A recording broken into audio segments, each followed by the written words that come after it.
시간이 되었으므로 2023년 4월 5일 수요일 고난주간 셋째 날 아침 예배를 시작하겠습니다. 다 같이 사도신경으로 우리의 신앙을 고백하겠습니다. 전능하사 천지를 만드신 하나님 아버지를 내가 믿사오며 그 외아들 우리 주 예수 그리스도를 믿사오니 이는 성령으로 잉태하사 동정녀 마리아에게 나시고 본디오 빌라도에게 고난을 받으사 십자가에 못 박혀 죽으시고 장사한 지 사흘 만에 죽은 자 가운데에서 다시 살아나시며 하늘에 오르사 전능하신 하나님 우편에 앉아 계시다가 저리로서 산자와 죽은 자를 심판하러 오시니다. 성령을 믿사오며 거룩한 공예와 성도가 서로 교통하는 것과 죄를 사해 주시는 것과 몸이 다시 사는 것과 영원히 사는 것을 믿사옵나이다. 아멘. 오늘 우리를 대표하여서 강명승 집사님이 기도 인도하시겠습니다. 십자가의 죽으심으로 죄의 권세를 깨뜨리신 주님을 찬양드립니다. 십자가의 능력으로 우리 죄를 사해 주시고 이제 죄의 종이 아닌 의의 종으로 살게 하심도 감사드립니다. 날마다 우리를 십자가로 이끄시는 성령님께서 이 시간도 우리의 온 마음과 영을 다해 하나님의 임재 앞으로 나아가게 하여 주시옵소서. 우리를 위해 고난당하신 주님, 이 시간 간절히 기도드립니다. 주님께서 겪으신 고통과 죽음에 우리도 참여할 수 있게 하시고 우리에게 맡겨진 십자가를 지고 인내와 믿음으로 그리스도를 따르게 하여 주시옵소서. 사랑의 하나님 아버지, 고난주간에 드리는 이 아침 예배를 기뻐 받아 주시옵소서. 저희가 십자가의 길을 가며 예수 그리스도를 위하여 오직 참된 평화의 걸음을 걷게 하여 주시옵소서.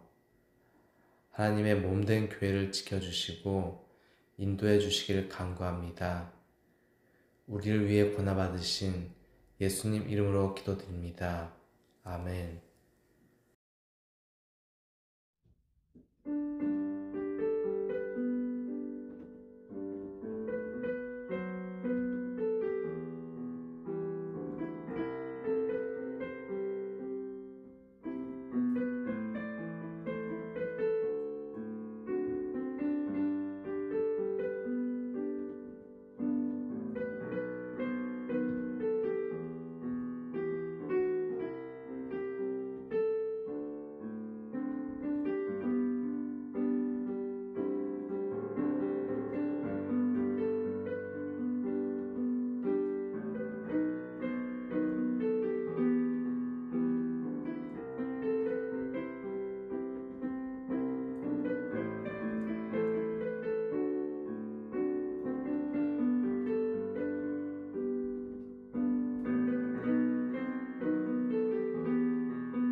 하나님 말씀 사사기 4장 21절 말씀입니다. 사사기 4장 21절, 구약성경 제성경으로 367쪽입니다. 21절. 그가 깊이 잠드니 헤벨의 아내 야엘이 장막 말뚝을 가지고 손에 방망이를 들고 그에게로 가만히 가서 말뚝을 그의 관자놀이에 박음해 말뚝이 꿰뚫고 땅에 박히니 그가 기절하여 죽으니라. 아멘. 하나님 이 말씀을 들어 사용하여 주시옵소서. 예수님의 이름으로 기도하였습니다. 아멘. 미리암은 모세와 아론의 누나입니다. 모세가 태어났을 때 히브리인의 사내 아기는 모두 죽여야 한다는 애굽왕 바로의 명이 무서워 모세를 강변에 버리게 되는데요. 아시죠? 그때 애굽의 공주가 아기를 주워가자 그녀에게 다가가서 유모를 천거하였던 사람이 바로 미리암이었습니다. 이런 걸 보면 어떤 면에서 꽤 용이 주도하였다. 이 미리암이란 여성이요. 그것을 알 수 있고 또 모세와의 관계를 생각할 때 모세를 어떻게 생각했을까 궁금한 대목이 있는 것입니다. 실제 그녀는 이스라엘이 출애굽을 하였을 때 소고를 치면서 춤을 추기도 하였는데 이런 걸 보면 대충 그녀의 성격이 적극적이다라는 것을 알 수 있습니다. 교회에도 이런 미리암처럼 적극적인 성격을 지닌 교인들이 있습니다. 그리고 뿐만 아니라 민수기 12장을 보면 모세가 구스, 그러니까 에티오피아 여인을, 흑인이죠, 아내로 맞이하는 장면이 나옵니다. 이는 첩을 둔 것이 아니라 아내 십보라가 죽어서 재취한 것인데요. 누나 미리암과 형 아론이 그런 모세를 비방합니다. 그들이 비방한 이유는 모세가 취한 여인이 이방 여인이었기에 그런 것이었습니다. 명목상으로는요.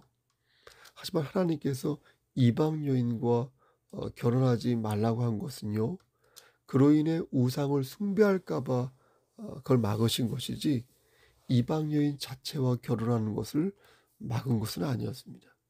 더욱이 미리암과 아론이 모세의 결혼을 반대한 이유는 우상 숭배를 걱정해서가 아니라 모세에 대한 질투와 시기심 때문에 그런 것이었습니다. 그래서 민수기 12장 2절 말씀을 보면 여호와께서 모세와만 말씀하셨느냐? 이렇게 따져 물은 것입니다. 자신들도 신령한 체험을 하였는데 자신들에 비해 월등한 권세를 가진 모세를 보며 배알이 꼬였던 것입니다. 누가요? 미리암하고 아론이요. 실제 출애굽기 15장 20절 말씀을 보면 미리암은 여선지자 자격으로 하나님의 말씀을 대변하기도 합니다. 그리고 아론은 대제사장으로서 하나님의 뜻을 분별하기도 하고 또 모세와 더불어 하나님의 음성을 직접 들으며 거룩한 사역에 동참하기도 하였습니다. 그러니까 그들도 분명 어떻습니까? 하나님과 대화를 한 게 사실이죠. 하지만 모세와 비교해 볼 때 그들은 여러 면에서 부족한 것이 사실이었습니다. 하나님께서는 이 사실을 저들에게 분명하게 적시하시면서 민수기 12장 6절과 7절에서 이렇게 말씀하십니다. 이르시되 내 말을 들으라. 너희 중에 선지자가 있으면 나 여호와가 환상으로 나를 그에게 알리기도 하고 꿈으로 그와 말하기도 하거니와 내 종 모세와는 그렇지 아니하니 그는 내 온 집에 충성함이라. 그러면서 말씀하시기를 모세와는 대면하여 명백히 말하고 은밀한 말로 하지 아니하며 모세는 여호와 형상을 본다고 말씀한다. 이렇게 합니다. 한마디로 말해서 모세는 간접적이고 일방적인 방법으로 하나님과 교제한 것이 아니라 직접적이고 상호 하나님과 대면하면서, 여러분 놀랍고 멋있지 않습니까? 하나님과 교제하였다는 것입니다. 그러니까 까불지 말라는 거예요. 그래서 결국 적극적으로 모세를 비난한 미리암은 문둥병에 걸리게 되고요. 결국 평생 소외된 여선지자로 살다가 생을 마치게 됩니다. 반복해서 말씀드리지만 미가서 6장을 보면 미리암은 이스라엘의 대표적인 지도자 3명 중 한 명으로 거론될 정도로 꽤 인지도가 높은 여선지자였습니다. 하지만 교만함과 시기심에 빠져 큰 잘못을 저질렀고 결국 영적으로 충만한 하나님의 사람이었음에도 불구하고 유종의 미를 거두지 못한 어떤 대표적인 인물 중 한 사람이 되고 만 것입니다. 다행히 하나님의 도우심으로 문둥병이라는 고통에서부터 벗어나긴 했지만 미리암은 그간의 명성과는 어울리지 않게 죽을 때까지 소외된 여선지자로 살다가 죽고 맙니다. 우린 여선지자 미리암을 통해 다음과 같은 교훈을 얻을 수 있을 것입니다. 아무리 영적으로 충만한 삶을 살아도 여러분, 교만함에 빠지게 되면요, 시기심에 빠지게 되면요, 한순간에 나락으로 떨어질 수 있으니 조심하자. 이것을 예방하기 위해서는 믿음의 동역자를 곁에 두는 게 좋은데요. 이런 분들이 있으면 서로를 위해 기도해주고 권면해 줄 수 있어서요, 여러모로 도움이 됩니다. 만약 아론이, 여러분 생각해 보십시오. 만약 아론이 미리암을 적극적으로 훈계하거나 권고하였다면 어떻게 됐을까요? 하지만 아론은 그런 성숙한 자가 아니었다는 것입니다. 자신도 동조하여 모세를 비난하였으니 그 역시도 기름을 준비한 슬기로운 5처녀라고 볼 수 없을 것입니다. 여러분, 기름을 준비한 5처녀를 생각해 보십시오. 그들은 한 명이 아니었습니다. 그들은 성령을 의지한 자들로서 무려 5명이나 되었습니다. 그들이 신랑을 기다리면서 이런 대화를 나누지 않았을까요? 신랑을 기다리면서 이런저런 넋두리를 늘어놓지 않았을까요? 그들은 충분히 그래야 했을 것입니다. 유유상종으로 서로를 위해 기도하면서 서로 교만함에 빠지지 말자며 중심을 잡았을 것이고 서로를 권면하며 우리 절대 나고자 되지 말자. 우리 절대 나고자 되지 말자. 이렇게 진심으로 파이팅을 외쳤을 것입니다. 이게 바로 믿음의 동역자가 곁에 있을 때 얻을 수 있는 최고의 장점이고 최고의 모습인 것입니다. 오늘 본문을 보면 두 번째 여선지자가 나오는데 그의 이름은 바로 드보라였습니다. 드보라. 그 전에 오늘 본문을 가만히 쭉 나중에 한번 읽어보십시오. 그러면 드보라 못지않게 중요한 여성이 한 명 등장하는데요. 그 이름이 바로 야엘입니다. 야엘은 하벨의 아내였는데요. 11절 말씀을 보니까 11절입니다. 하벨이라는 남자가 당시 이스라엘을 괴롭히던 가나안 왕 야빈과 손을 잡았던 것을 알 수 있습니다. 당시 이스라엘 안에는 가나안이라는 이방 국가가 있었습니다.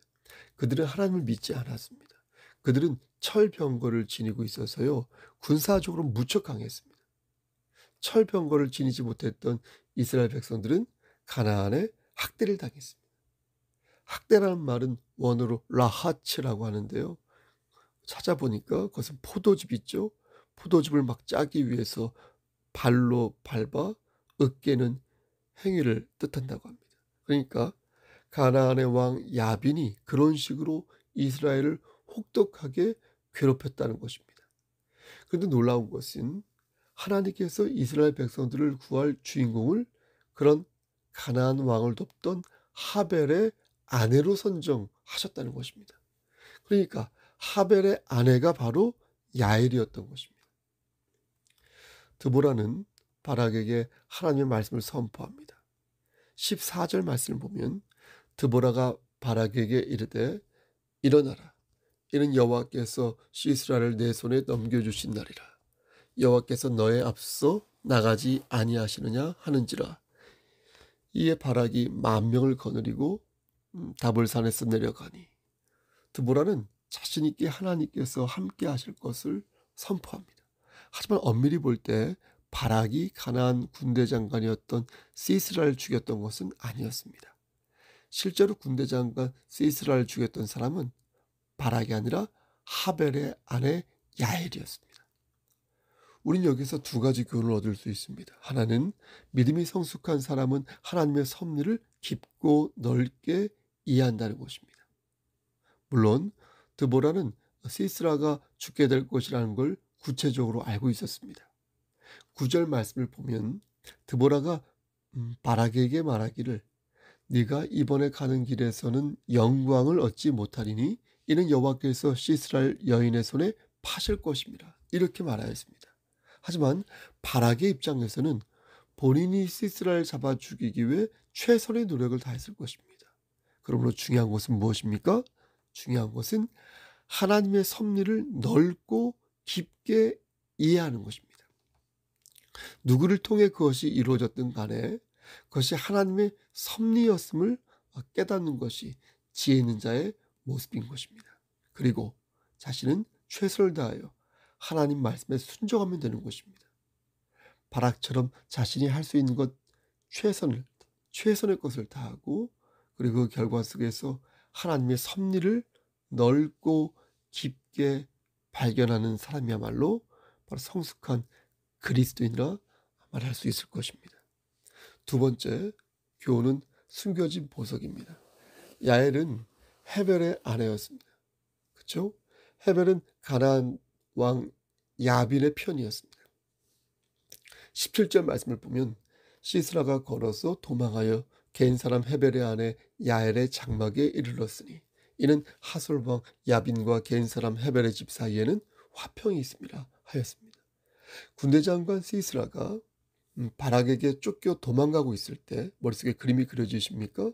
그는 급히 피신할 장소가 필요했습니다. 시스라는 평상시에 친하게 지내던 야엘의 집을 찾았고요. 그녀에게서 도움을 청합니다. 18절 말씀을 보면 야엘은 고도의 전략으로 시스라를 안심시키는 것을 봅니다. 시스라를 영접하면서 나의 주라는 호칭을 사용한 것입니다. 나의 주요? 나의 주라는 말은 상대를 높여 부르는 말이지 않습니까? 근데 야엘은 거기에 그치지 않고 나의 주라는 말을 사용하는 것에 그치지 않고 시스라에게 편안한 잠자리까지 제공합니다. 그가 누웠을 때 이불까지 이렇게 덮어주면서 최대한 환대를 하여 그를 안심시킵니다. 그리고 갈증을 느끼는 시스라에게 우유를 대접합니다.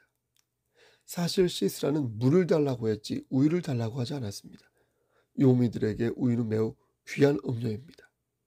그런데 사사기 5장 25절 말씀 보면 그냥 우유를 준 것이 아니라 엉킨 우유를 귀한 그릇에 담아 주었다고 말씀합니다. 그러니까 보십시오 여러분.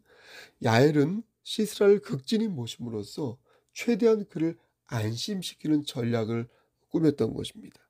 야엘이 그렇게 한 이유는 남편 헤벨이 이스라엘을 버리고 이방인과 손을 잡은 것에 대해 속죄하는 마음이 있었기에 그런 것이었습니다. 그러니까 잘못된 것을 바로잡기 위해서 그녀는 특단의 행동을 취했던 것입니다. 이 모든 것은 하나님의 섭리 아래에서 이루어진 것이었습니다. 시스라를 죽인 방법이 여러분 잔인하죠. 하지만 그것만큼 확실한 방법도 없을 것입니다. 야엘은 유목 생활을 하고 있었습니다.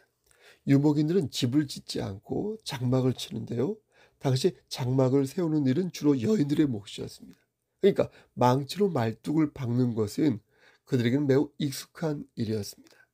야엘은 시스라의 관자놀이에 말뚝을 박았고 시스라는 탈진하여 그 자리에서 죽고 맙니다. 관자놀이에 말뚝이 박히면 그 즉시 기절하고 그 후 발악을 하다가 죽어갔던 것입니다. 그 후 가나안 왕 야빈이 완전히 제거됐는지는 더 이상 성경에 나오지 않습니다. 하지만 이 사건을 계기로 가나안 원주민들이 이스라엘을 괴롭힌다는 기사가 거의 나오지 않습니다. 여러분 재밌지 않습니까? 이로 미루어 볼 때 이 사건은 가나안 사람들이 힘을 잃게 된 결정적 계기라고 말할 수 있는 것입니다. 말씀 마치겠습니다. 여러분 오늘 본문에는 두 명의 여인이 등장합니다. 한 사람은 여선지자로서 드보라이고요. 나머지 한 사람은 적군 속에 숨어서 하나님의 뜻을 이루어낸 야엘입니다. 여러분 드보라가 하나님 말씀을 예언했다면 야엘은 하나님의 말씀을 실천하였습니다. 하지만 두 사람은 종국적으로 하나님의 섭리를 바로 이해한 성숙한 그리스도인이었습니다. 미리암과 달리 하나님의 뜻을 물으며 하나님의 뜻을 이루기 위해 최선을 다한 분들이었습니다. 여러분, 고난주간을 맞이하여 그리스도 안에서의 충성과 헌신과 봉사를 생각해 봅니다. 아무리 교회에 여성 신도들이 많아도요, 그들이 모두 유종의 미를 거두지 못하는 어떤 미리암의 전철을 밟는다면 하나님의 마음은 여러분 어떻겠습니까? 반대로 만약 드보라와 야엘처럼 각자의 위치에서 하나님을 기쁘시게 하는 사람들로 교회가 꽉 채워진다면 여러분, 그때 하나님의 마음은 어떠실까요? 사랑하는 성도 여러분, 하나님께서는 우리에게 예수 그리스도라는 거울을 보내주셨습니다. 우리는 아침마다 어때요? 그 거울을 보면서 사도신경도 외고 주기도문도 외고 그렇습니다. 그러면서 보다 성숙한 그리스도인이 될 것을 다짐합니다. 우리는 그리스도께서 하실 일을 기대하고 있습니다. 주께서 재림하시는 날에 우리는 하늘의 시민권을 받게 될 것이고 하나님으로부터 의의 면류관을 부여받게 될 것입니다. 하지만 하늘의 시민권을 받지 못한 자는 여러분 어떻게 되겠습니까? 천국에 가겠습니까? 아니면 지옥에 가겠습니까? 그리스도를 구주로 영접하지 않은 자는 지옥에서 관자 논리가 뚫리는 고통을 당할 것이며 그 고통은 어떠한 방법으로도 돌이킬 수 없는 세상에서 최고로 두려운 악몽이 될 것입니다. 여러분 생각해 보십시오. 심판날에 하나님께서 내가 지은 죄를 한순간에 펼쳐놓으실 때 여러분 얼마나 부끄럽고 민망하겠습니까? 감추고 싶은 모든 치부를 드러내는 순간 우리는 더욱 그리스도의 은혜를 붙잡게 될 것입니다. 고난주간 셋째 날이죠. 우리 주님께서는 우리에게 말씀하시고 당부하십니다. 드보라와 야알같이 영적으로 풍성한 그리스도인이 되어라. 하나님 모시기에 합당하고 성령이 충만한 교회가 되어라. 부디 영적으로 여러분 잠들지 마시고 영적으로 풍성한 그리스도인이 되셔서 하나님께 크게 쓰임받는 여러분 되시기를 주님의 이름 받들어 간절히 축원합니다. 아멘.